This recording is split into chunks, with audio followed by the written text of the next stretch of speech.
joining me on the broadcast as well. Shamia Shafik, ex-member of the NCW. Ma'am, thank you for talking to Mirror Now and joining us.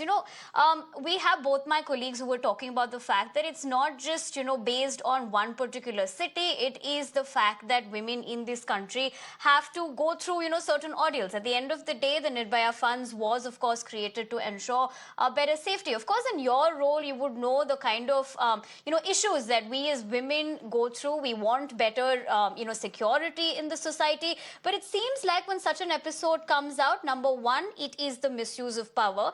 And second of all, it seems like the security of safety of women is definitely a not, top priority for people in power in this country.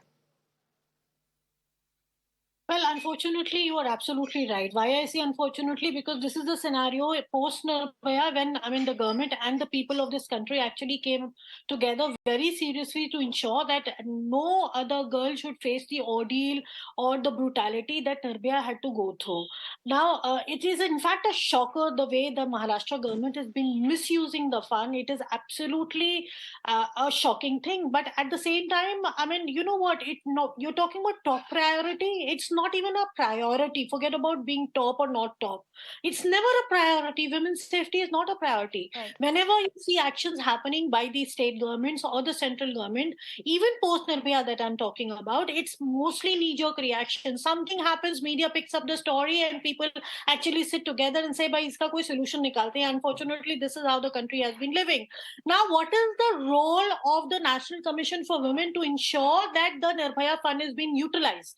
That is a larger question I think that you should be asking, because there has to be an audit by the NCW, by the state women commissions, and periodical audits, not just annual audits, to and of course a guideline to ensure that the fund is being utilized properly. But unfortunately, we have not been seeing that. And that is why perhaps the governments, they are utilizing or underutilizing or not utilizing the funds as per their whims and fancies. Most of the time at the end of the budgeting session, you'll see that mostly the fund goes underutilized or somewhere even non-utilized. And into to this case, this is of course absolutely bizarre. It shows the non-seriousness of the government towards women's safety, and they don't even they divert the fund to something which suits them.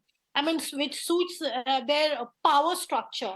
So this is the sad reality of our country. And today is 11th, and what happened, rather 12th, what happened till 10th, from 25th to 10th, the entire world was actually celebrating or remembering or ensuring that we work to end towards ending violence against women.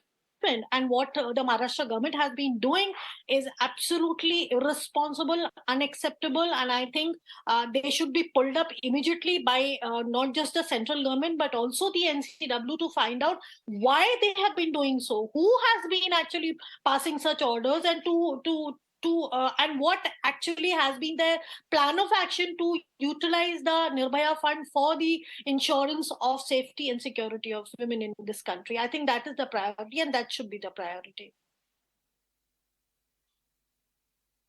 Right, ma'am. As you're, of course, pointing out, like you went on to say that, it's unfortunate that we have come to a point where we're discussing this even after years, right? Women's safety should be of utmost priority, even without having said that. But even if we were to talk about the Nirbhaya funds, in fact, if we look at the Mumbai police in June had procured 220 Boleros, 35 Ertigas, 313 Pulsar motor vehicles, and so on, to ensure that the squad, of course, is there for the usage of women. But in terms of that, there are also probably a question arising that how many more vehicles, across the country is probably being misused for other purposes. This is, of course, one case that we're, of course, reporting and we're relentlessly covering as well. But isn't that a bigger question too?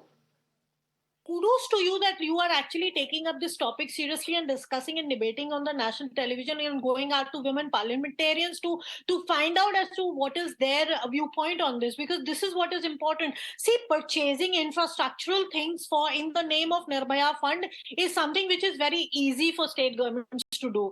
As I'm repeatedly saying, it's for the social audits to be done by the Women and Child Ministry of the state and of course of the state central government to see, and the NCW to see as to whether the infrastructure, in the name of infrastructure, if there is something being purchased by or rather from the Nirbhaya fund, whether it is being utilized for women or not.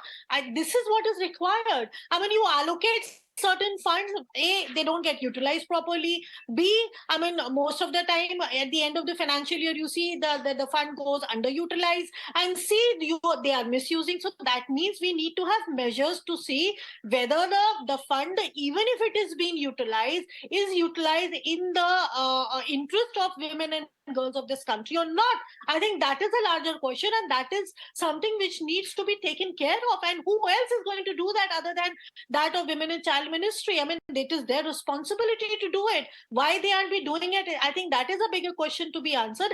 And the most important thing, I mean, why do we only see? I'm sorry, but heart-wrenching speeches when some rape happens in this country, and we see them in the parliament, and one or two member of parliaments actually get up and they talk about it.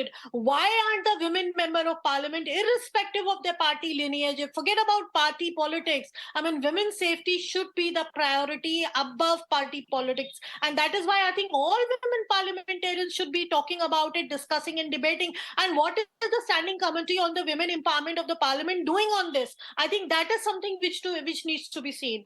Whether, I mean, they are acting or not, because these are, we should remember, these Absolutely. are measures which are there to ensure that whatever the programs or the policies are being framed for women and children are being properly exercised. And this is the duty of NCW. This is the duty of the Standing Committee of Parliament on Women and Child Safety. I mean, this is their duty and responsibility. And of course, the women parliamentarians, whether you are heading the Women and Child Development Ministry or not, it is irrespective. Of course, your responsibility becomes higher. But if you are a woman, and this is why we are fighting, we are saying 33% reservation, because more women, that means they are going to be more sensitive towards women issues. But unfortunately, if despite of the small number of women parliamentarians in the parliament or legislatures, for example, in the assemblies, if they are not discussing, debating, reflecting actually on, and of course supervising whether the fund is being utilized or underutilized or non-utilized,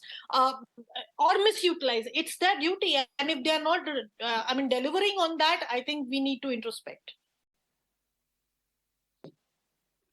Absolutely, Shamina Shafik, I appreciate you joining us on the broadcast and raising those very important questions as well. We as a society definitely need to come together. And like you said, it's beyond politics. At the end of the day, women's security in this country should definitely be top priority. But really appreciate you coming on Mirror Now and giving us your viewpoint. But moving on to breaking news that's coming in at this